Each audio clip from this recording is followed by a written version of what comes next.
Hi guys, welcome back to Radiology Short Cases. Today we have an interesting neuroradiology case.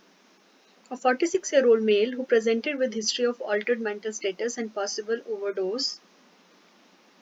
These are non-contrast CT of axial and coronal images of the patient at the level of frontal horns of the lateral ventricles. So what we see here, there are subtle hypodensities involving the medial aspect of the bilateral basal ganglia, which is exactly in the location of globus pallidi. These lesions are symmetric and only involving the globus pallidi. Rest of the basal ganglia are unremarkable, and the rest of the brain parenchyma was also unremarkable.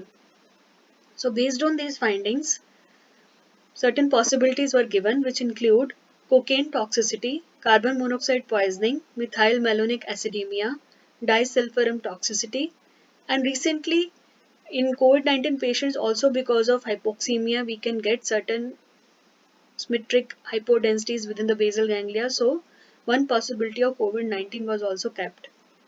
So in this case, on further taking the history, we came to the conclusion of carbon monoxide poisoning. So this was the case of carbon monoxide poisoning. So what is the mechanism of injury? What happens is there is because of poisoning there is hypoxia and which leads to ischemia and inability of carboxyhemoglobin to supply oxygen to the brain, and globus pallidi are the most vulnerable to such kind of injury.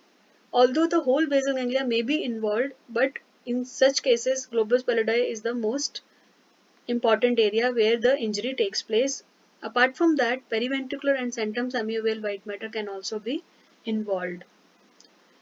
Certain learning points from this case: the globus pallidi are rich in mitochondria, vascular supply, neurotransmitters, and chemical content compared to the rest of the brain.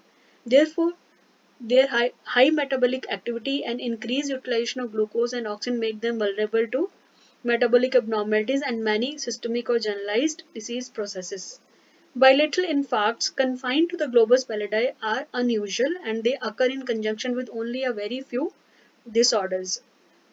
Therefore, identification of etiology is based primarily on the history taking and laboratory testing parameters.